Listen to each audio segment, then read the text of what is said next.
Good morning, guys. It is a sunny day, promising to be somewhat warmer than yesterday. And as far as information goes, it is our last day for review. Question number 1.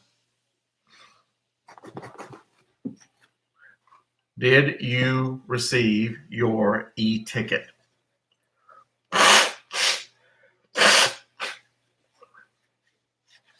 Without the e-ticket, there is no AP exam.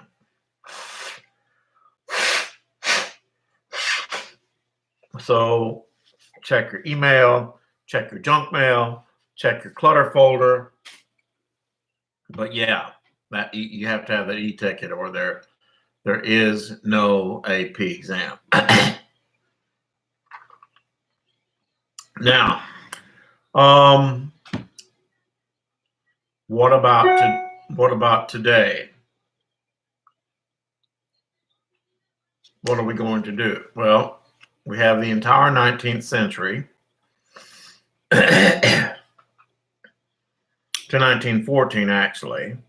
And to be honest, I'm sitting here and I don't have any notes in front of me. It's a tremendous amount of material to cover it. And so we're going to hit the ground running and do a flyby, just a reminder. I mean, this is all stuff we covered in the third quarter. So, it should be okay.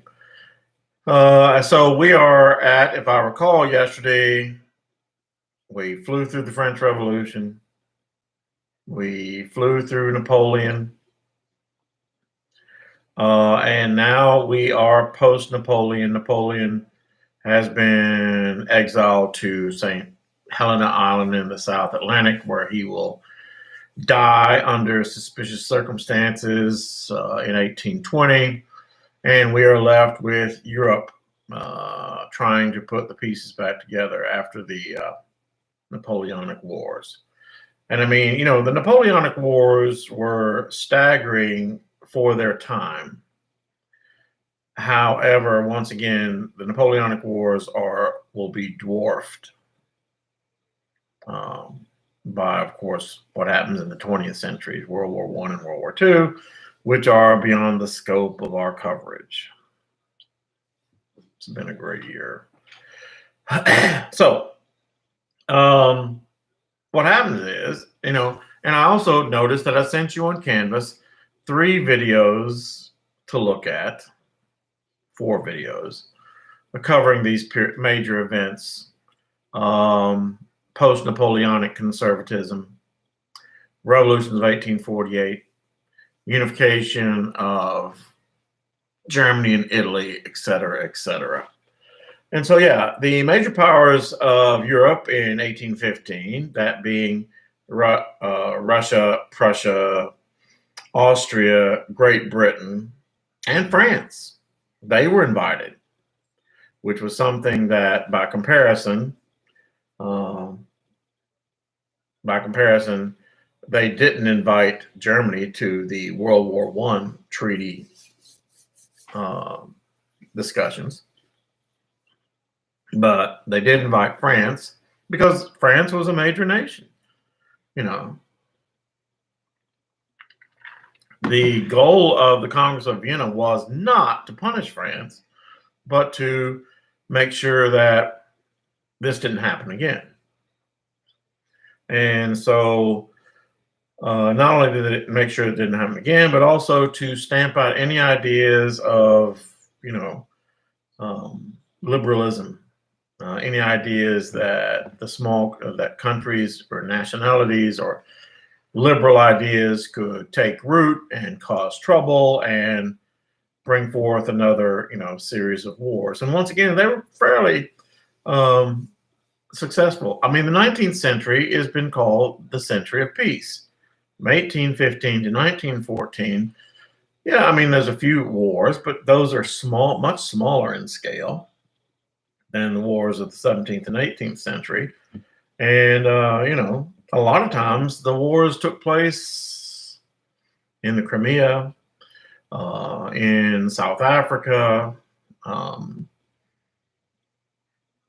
and in remote places like that. They weren't all encompassing European wars. Now, but yeah, and so they redrew the map of Europe. As of 1815, there were basically only about 10 countries in Europe. About 10 countries. Most of Europe was owned by still owned by the great empires, the Russian Empire, the Austrian Empire, the Ottoman Empire, the Prussian Empire, and yeah, we don't talk about it, but the British Empire.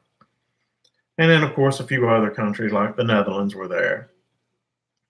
During this time, there will be very few new countries from 1815 to 1860. You'll only see the creation of Serbia and of Greece and of Belgium. And all other nationalistic movements will be fairly crushed. Although nationalism does begin to rear its head during this time. Fact of the matter is, and I'm saying it for emphasis, remember the two largest forces of the 19th century. Nationalism, the idea that each ethnicity should control its own destiny, each ethnicity should rule itself, that Italy should be ruled by Italians, that Poland should be ruled by Polish people and not part of an empire.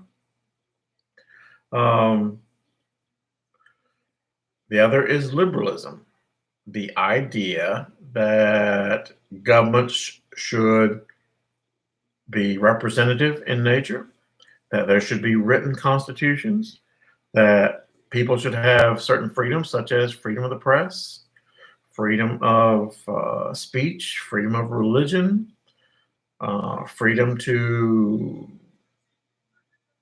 disagree with the government, those kind of things. So once again, those are the two primary forces, nationalism and liberalism. And before you lump them both into the same pot, remember, they often didn't agree with each other. Oftentimes, the very newest countries are the countries clamoring for independence. Hungary, for example, would turn right around and suppress, discriminate, persecute other minorities living in their borders. And so, yeah, nationalism and liberalism. And so that takes us to France. France has now, the monarchy has been restored. France, right after Napoleon is booted out, comes under the rule of Louis the 18th. Yeah, Louis the 18th. Louis the 17th died in prison. Louis the 18th rules France. And it was a monarchy, but it was now a constitutional monarchy. The nobility of France could not reacquire their estates. Peasants didn't go back to being peasants. France was definitely changed. And still the problems were not solved in France. There were still lots of problems that existed in France. Lots of people in France didn't think there should be a monarch. In fact, remember that the nephew of the king, the Duke of Berry, was assassinated. The Duke of Berry, who was the son of the next king of France, Charles X. And so when Charles X became the new monarch of France, he laid the hammer down. He tried to be Joe Strict. And because of that, the people of France began rioting once again. The revolutions of 1830 in France.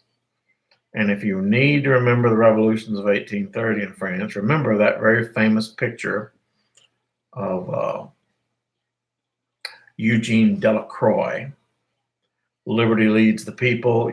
Liberty has her shirt torn off, and and she's leading these people against. That is from the revolutions of 1830. And rioting will continue in France. Dissatisfaction with the government until Charles X.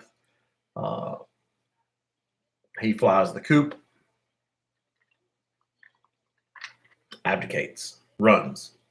And the next and last Bourbon monarch of France will be the Duke of Orleans.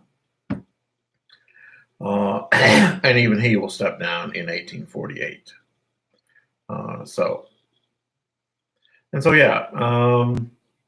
Even though the European powers pressed for conservatism, there was still dissent in France. Now, remember that in 1830 also, Belgium became independent of the Netherlands, for what that's worth, which the British supported because the British liked having that area right across the English Channel from them to be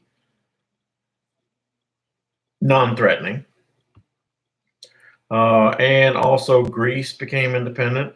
Greece revolted from the Ottoman Empire against the Ottoman Empire with European support, which normally you'd think the rest of Europe, in the mood that they were in, would not support a revolution because of the fear of the idea spreading. But in Greece, the major nations of Europe supported the Greeks because everybody hated the Ottomans. They hated the Turks. And it was racial, religious prejudice, but yeah, they hated the Turks and the Ottomans. And once again, by the way, guys, I'm not reading. You just got to know for this test, you're armed with this. Even though you can use open notes for your test.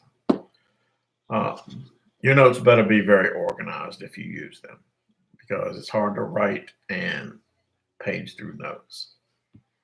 Anyway, back to the matter here. So yeah,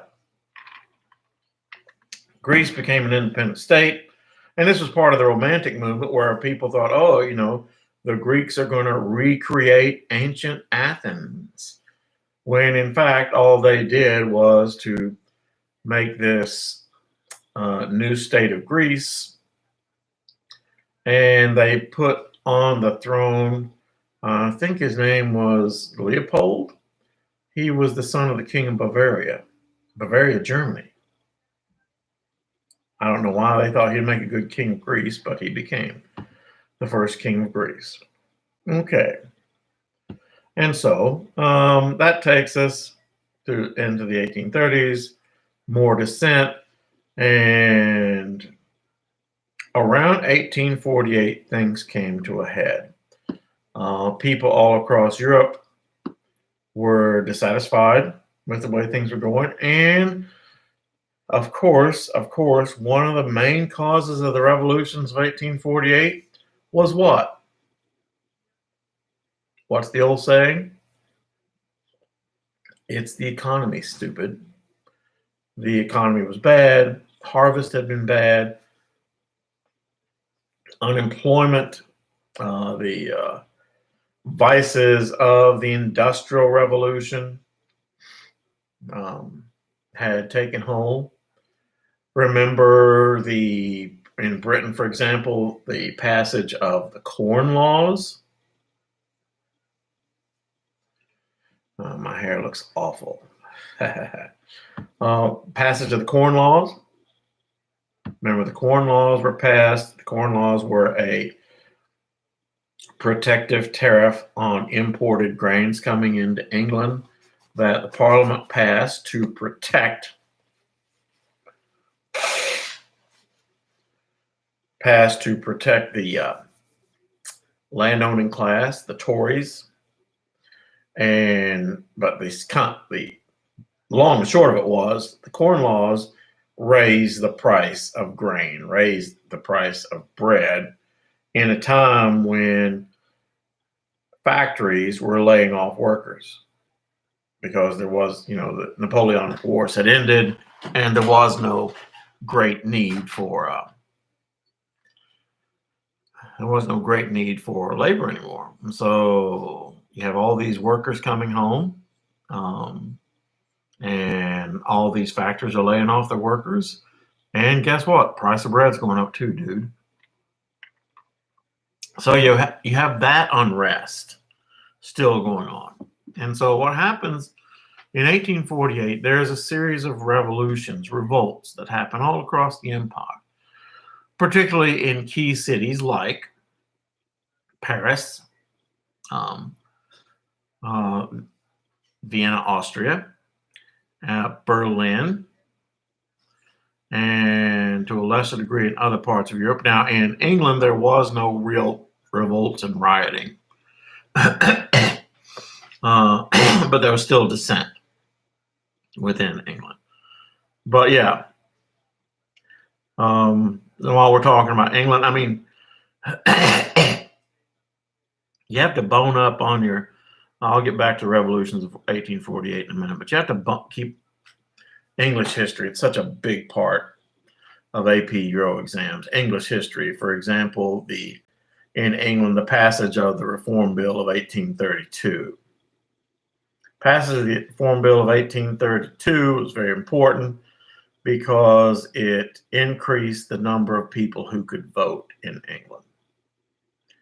Prior to the passage of the Reform Bill of 1832 in England, less than 5% of the population of England could actually vote for membership of the House of Commons. After the Reform Bill of 1832, it granted some more people the right to vote. And for a while, that was good. For a while. But anyway, getting back to the revolutions of 1848. And so the revolutions of 1848 flared up. And the long and short of that is this. All of the revolutions were put down, crushed. There were revolutions in Italy that were crushed, revolutions in Spain that were crushed. And so none of them succeeded in getting what they wanted. But the fact that they happened meant that there was a boiling undercurrent amongst the populace against what was going on. These people weren't just revolting to have something to do on a Saturday night. They were revolting because they lived in a society that was increasingly literate, that was increasingly living close together. And so they revolted, and all the revolts were crushed once again. In fact, remember that in 1848 in Austria, the Austrian Revolt in particular was about to topple the government. In fact, our good friend, what's his name? The foreign minister of Austria with the long nose. The most important personage at the Congress of Vienna of 1815, the Austrian foreign minister. 10 minutes from now, I'm going to remember that name, but right now, I can't. Foreign minister of Austria. Anyway, he fled the city of Vienna because it was in flames. But what saved Austria? One, the various ethnic groups in Austria, the various groups who were agitating in Austria couldn't agree with each other, and they were not united. And two, Russia. The gendarme of Europe, Tsar Alexander, no, I'm sorry, not Tsar Alexander, Tsar Nicholas I. Yes, Tsar Nicholas I. Tsar Nicholas I came to the rescue of the Austrian Empire and brought in an army of, I think, 100,000 men and put down revolts in the Austrian Empire. So the long and short of the revolutions of 1848 were the fact that it crushed They were all crushed, but it proved that there was unresolved issues going on, unresolved issues that needed to be taken care of, and there would be further changes coming. That leads us to 1852 to 1854 with the Crimean War. Yeah, like I said, one of the few wars. The Crimean War was between Russia versus Ottoman Empire, and because they had interest in not seeing Russia expand into the Mediterranean, Great Britain, France, and Sardinia. Remember Sardinia? Count Camillo di Cavour, the prime minister of Sardinia, says, hey, we'll get into this war, and then at the peace treaty, we can talk about Italian unification. Pipe dream. And so the Crimean War gets kicked off. In many ways, it is a modern war, in that it is the first war where you have the presence of the press. News correspondents reporting in. You also have Florence Nightingale coming in. Florence Nightingale, who shall always be remembered as the founder of modern nursing. You remember she brought her crew of about 30 nurses from England to the Crimea to see if they could help out. And at first they were rebuked by the medical staff, the army medical staff in Britain. I mean, women should not be touching men. But anyway, she eventually gained acceptance, and yeah, modern nursing was born. Today's her birthday. Did you catch that? Today's her birthday. Yes. And but the comeuppance of the Crimean War was that, after the war was finished, the British looked really, really, really bad, even though they won. They looked bad doing it. Lots of British soldiers suffered and died. And the British, after the Crimean War, were kind of like, you know what, we're done with you European guys. Britain goes to a policy that will become known as Splendid Isolationism, meaning that Britain will interfere in the affairs of Europe when it suits Britain to interfere in the affairs of Europe, and not before. And so Britain, I won't say goes into a shell, but they do kind of back out. The French under Napoleon III had won, which I'm sure he publicized to a great deal. And poor little Sardinia at the peace treaty was roundly ignored.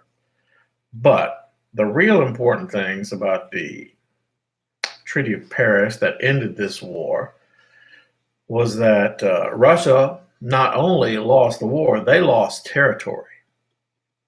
They lost territory, and most importantly, the Russians lost the right to use the Navy, put the Russian Navy into the Black Sea. And so that, once again, took away Russia's primary warm water ports, leaving them with only St. Petersburg again as a functioning warm water port.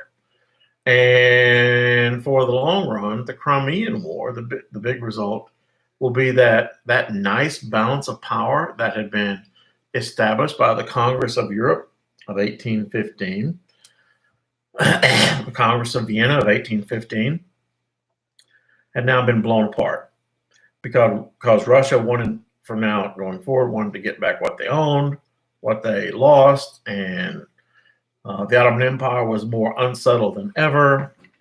And yeah.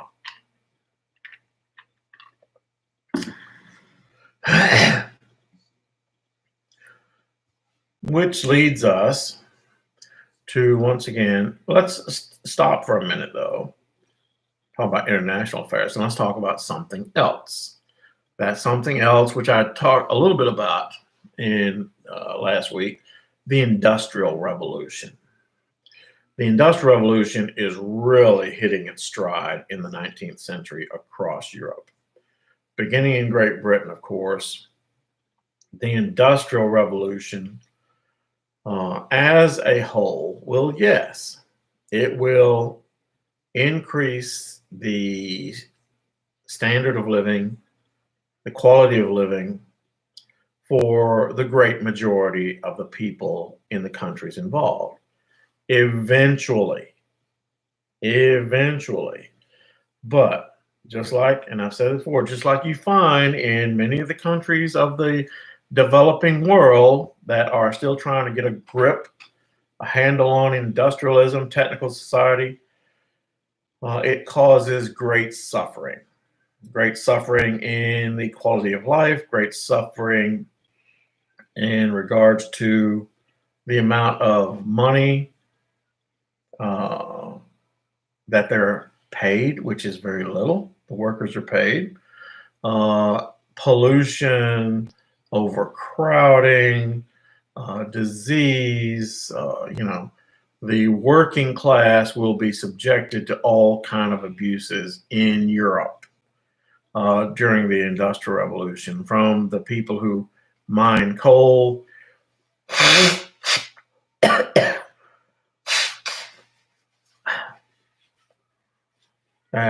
to the people who have to live next to the mine because the coal is vitally important to running the factories in Birmingham, whatever, Sheffield, Manchester. But more than just that, for the first time in European history, you have these large numbers of people living together and in masses, where they begin to complain and to organize their complaints, into socialism. Yeah, into these different movements, particularly the new socialistic movement, the idea, socialism, the idea that the government should take a more active part in providing solutions to the problems that people face, such as overcrowding, such as pollution, such as unfair labor practices, that the government should do something about this. Because, under laissez-faire, government's not supposed to do anything regarding that. It's the rule of business. But what we find out in the 19th century is that business, if left to its own devices, is very greedy and will abuse its clientele and its workers. That business, if left to its own devices, the primary business of business, for those of you who are going to major in business, the primary business of business is business, making money, okay? More, please.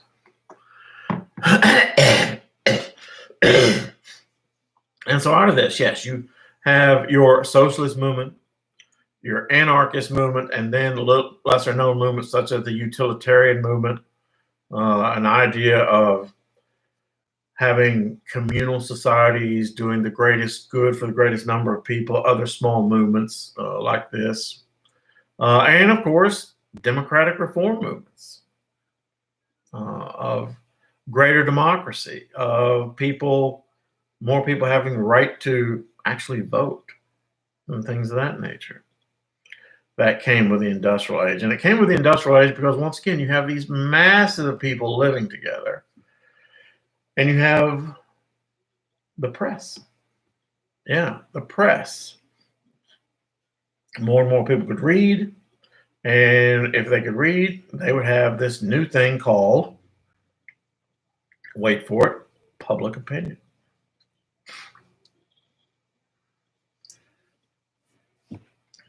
Love Abraham Lincoln's quote about public opinion. With public opinion, nothing is impossible. Without it, nothing can be done. Even in monarchies, even the monarchies could not ignore the rising tide of public opinion of the 19th century. And so, and so you have these movements to come out of the Industrial Revolution, particularly socialism, and yes, we mentioned communism, founded by Karl Marx. Now, what is the difference between communism and socialism? Basically, Marxism is its idea that to achieve change, you have to have violent overthrow of the social order, of the proletariat, the working class, rising up, revolting against the bourgeoisie, the ownership class, and striking them down. And then establishing a dictatorship of the proletariat, a dictatorship of the workers' class, abolishing private ownership, and those sorts of things. Why didn't communism take over? Well, it's the same answer. It's the economy, stupid. Because in the industrialized countries, eventually things got better. Eventually, people could buy more stuff. Labor unions were formed where you could, in an orderly manner, present grievances to management and government, and then get those grievances addressed. And yeah, that's why it didn't take over in Europe. As we all know, it started in Russia and China, two big fat farms. But anyway, so yeah, the Industrial Revolution. The Industrial Revolution is probably the most important revolution of not just European, but world history. Now, in some places, it's still going on, obviously. But yeah, it is. Because it enables large numbers of people to continue to exist at the exploitation of the planet, but that's another story. Let us then get back to this idea of unification of Italy and Germany. Unification of Italy. Now, and why are these two things? The unification of Italy and the unification of Germany are the two biggest stories of the latter half of the 19th century. From 1850 to 1900, the two biggest stories, or the biggest story, unification of Italy and Germany. Why? Because you have two very, very large ethnic groups in the Germans and the Italians who finally have their own country. That's why. And, those ethnicities are powerful forces. Speaking of which, Mr. Culver, what is the name of the movement? What is the name of the movement to try to unify all the Slavic peoples of Europe? I'll give you 5 seconds.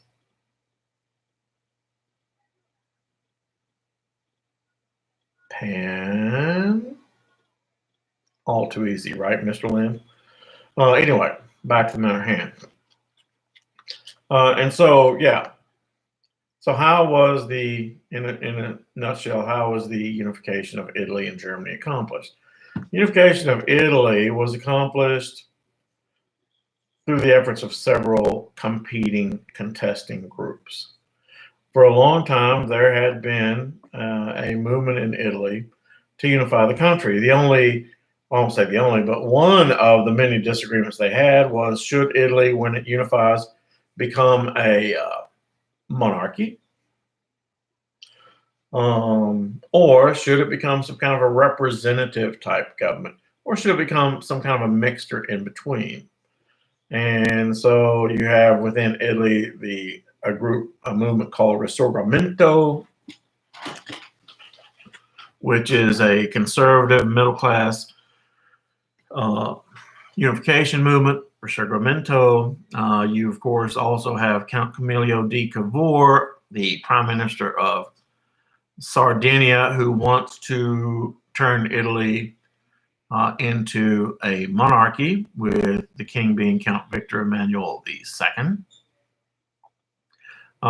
You also have, of course, Giuseppe Garibaldi, the leader of the Red Shirts, who wants to have a democratic enclave, a democratic representative government. Giuseppe Mazzini, who was more in favor of constitutional monarchy. The point of the matter is, you have all these different forces. They want Italy to be unified, but they can't agree on how.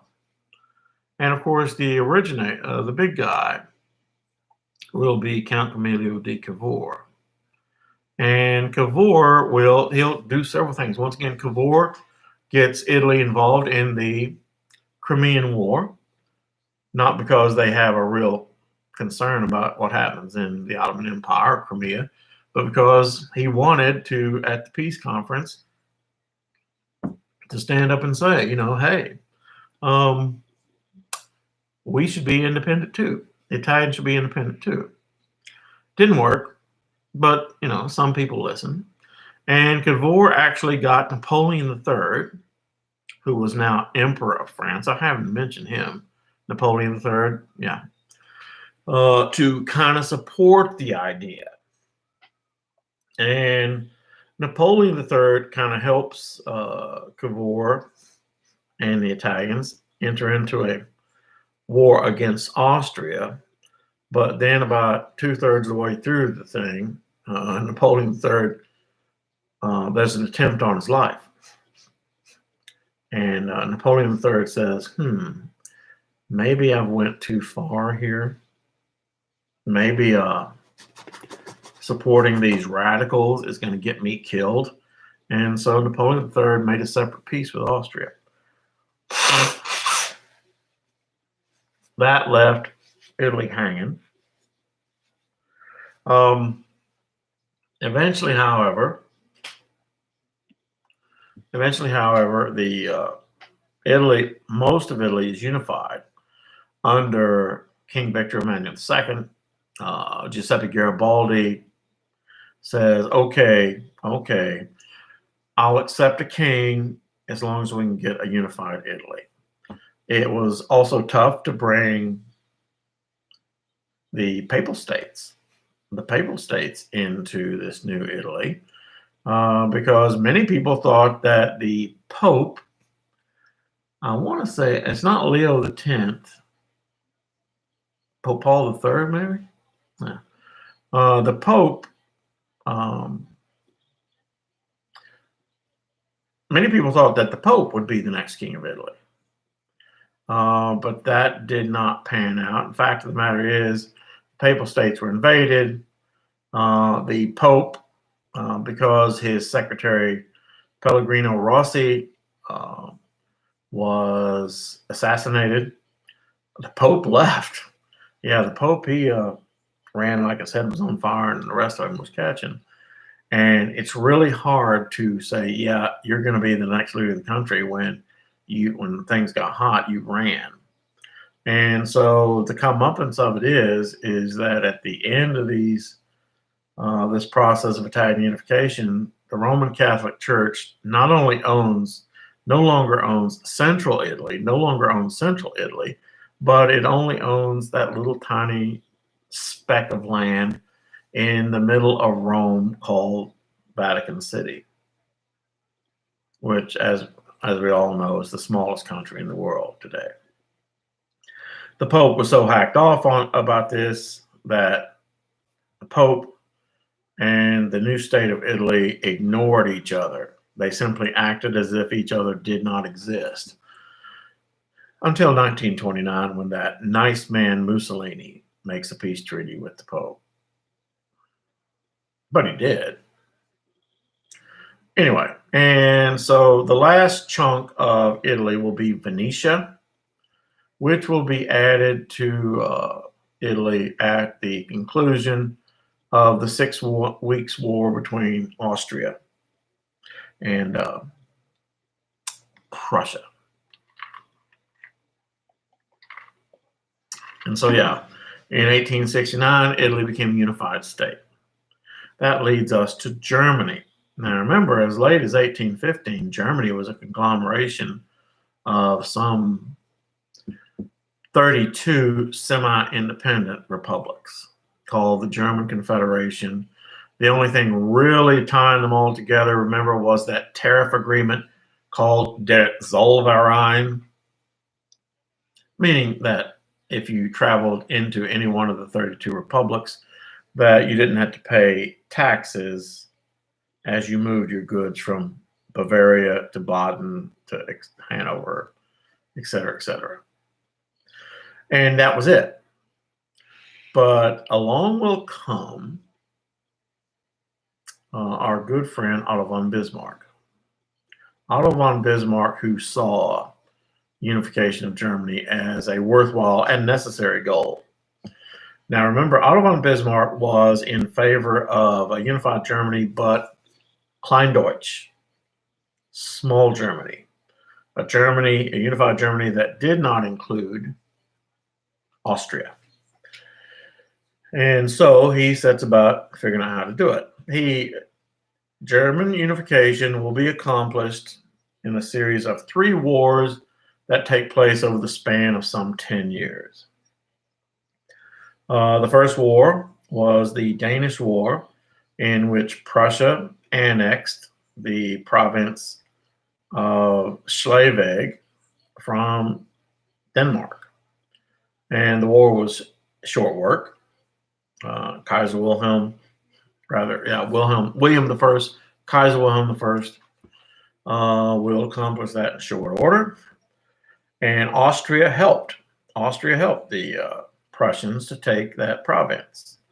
And then Austria and Prussia began to get into a discussion over the provinces of who owned Schleswig and Holstein. And see, here's where Otto von Bismarck's cleverness shows through. You know, he never wanted to be the guy who started the war, but he wanted to be the guy that finished it. He knew they could defeat Austria. And so what he did, he had his soldiers stationed in Holstein provoke Austrian military forces. And when something happened, then war happened, a war that lasted all of 7 weeks. And as a result of this, not only did Prussia acquire Schleswig-Holstein, the Prussians acquired all of the northern German confederations, all the northern German states. Well, that was great, except it still left the 4 southern states, Bavaria, Baden, Württemberg, and something else I can't remember. The problem with those guys was they didn't like these 4 southern states of Germany, didn't like Otto von Bismarck. They sure didn't like Prussians. There was the whole Catholic thing in the south, Protestant thing in the north going on. And so once again, Otto von Bismarck uses his noodle and he says the best way to get people within a group who don't like each other to work together is to give them a common enemy. And what better common enemy did the Germans have than the French? Yeah. And so Otto von Bismarck, knowing what a tool Napoleon III was. You like that, Mr. Guevara? Napoleon III was a tool. But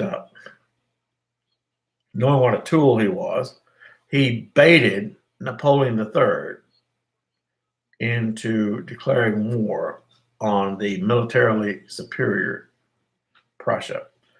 And he did it because Napoleon III, I'm Napoleon, you know. And yeah, at the Battle of Sedan, and you know, The Germans were mechanized. They were mobilized. The Germans used the railroad to deliver more soldiers. And so Napoleon III and his French army found themselves surrounded. Napoleon III surrendered. The city of Paris was surrounded and cut off and reduced to starvation. And all this happened within 6 months. It was just a stomping. Yeah. And so at the peace treaty talks, which were held in the Palace of Versailles, the unification of Germany was part of the terms, and that was all of the German states. Prussia, all the way literally from the gates of Russia to the Rhine River, was Germany. From the Alps to the North Sea was Germany. And so, yeah, creation of this German Empire. And also remember that the Germans also acquired that little piece of property called the Alsace and Lorraine.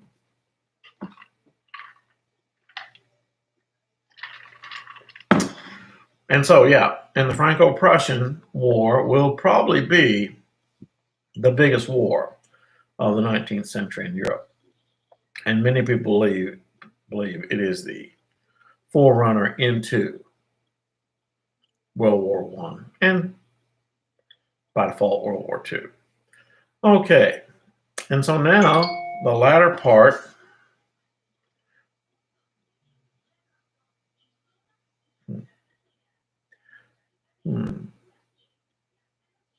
pardon me.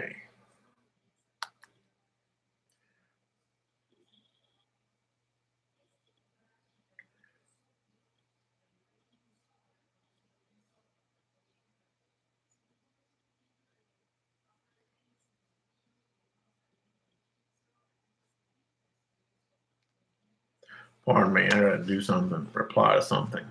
I'll be right with you, I promise. Nope, not looking, I promise.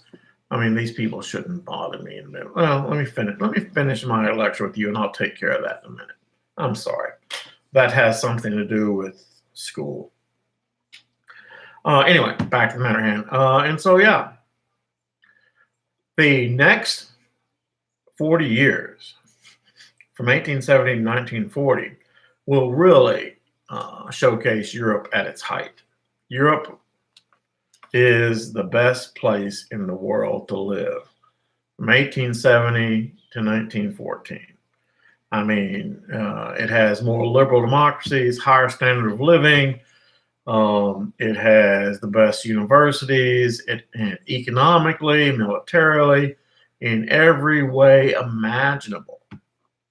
Europe was the height of not the Western world, but the total world. Europe owned much of the world's surface, all of North Africa, Southeast Asia, India, Australia, South Africa, and the Europeans were sucking up resources from these places and paying only a fraction of what it cost to produce them. Yes, these were the days of imperialism, and Europe was making money hand over fist in doing this. It is also a period of time, this is part of the Victorian age, you might recall, where Queen Victoria ruled England, and England was easily the most powerful country in the world, largest landowner in the world. And then this was also this period of time called imperialism, when the British and the Europeans felt that it was not only their destiny, but their right, their obligation to dominate the rest of the world. The white man's burden, you see, that enabled them to go to South Africa and say, hey, you guys who are not white, you won't mind digging up those diamonds for us, because obviously you don't know what to do with them. And we do know what to do with them. And us being here is we're going to teach you English. And we will make you an elevated creature. Never as good as us, by the way, but yeah. And so, yeah, that was going on. Europe was the greatest place in the world to live. This was the age of nation states. But there were movements within Europe, Pan-Slavism, nationalism was burning in places like Ireland, in places like, of course, the Austrian Empire, the Balkan Peninsula, Poland, all of whom wanted their own countries. And then there were the competing interests of the primary powers, Russia versus the Ottoman Empire, Russia versus Austria. There was the leftover hatred between Germany and France. And Otto von Bismarck, after uniting Germany through a series of 3 wars, Otto von Bismarck actually was the world's best hope for peace. And then he got fired.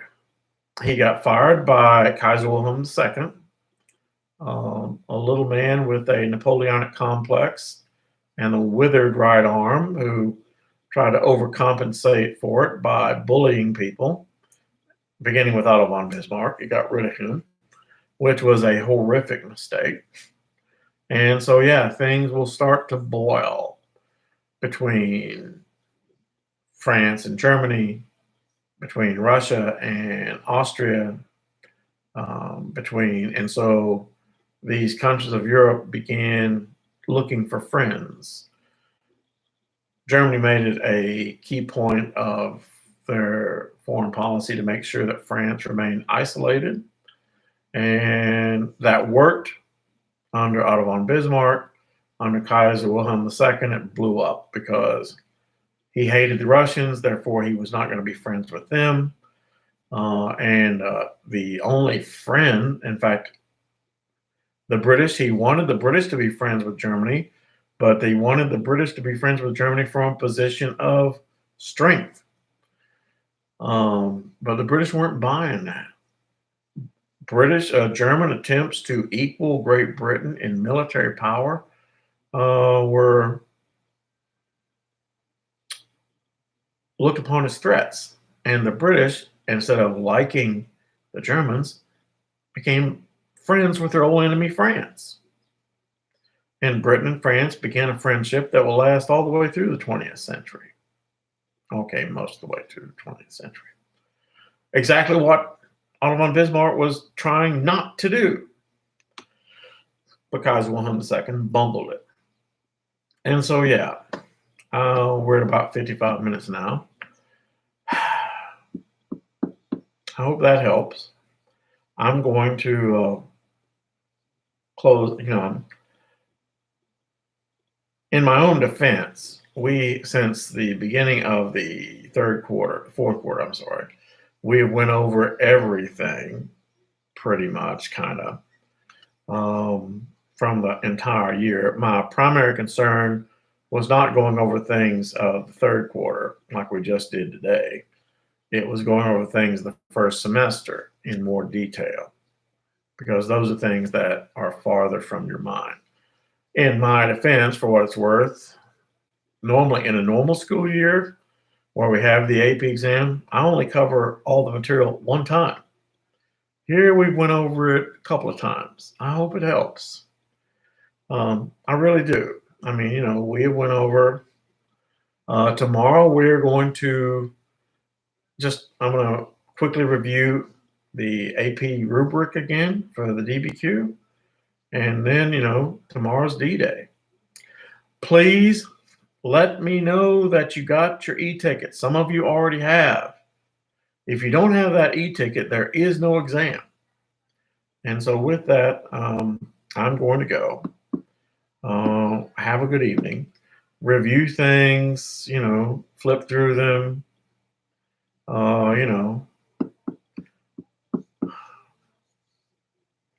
This is the night I can't sleep. Tomorrow night, I'll be able to sleep, because tomorrow night, nothing else I can do anymore. By the way, I don't know if I mentioned it to you. They did ask me to do the AP reading from home. I'm looking forward to it, like getting shot in the behind with rock salt. It'll be boring, but it's some money, and so yeah. And it keeps my name in the pool for when things go back to normal. And one day things will go back to normal. I don't want to prolong this goodbye anymore, but I'll see you tomorrow for a short time. Okay? Enjoy the day. And this is me signing out.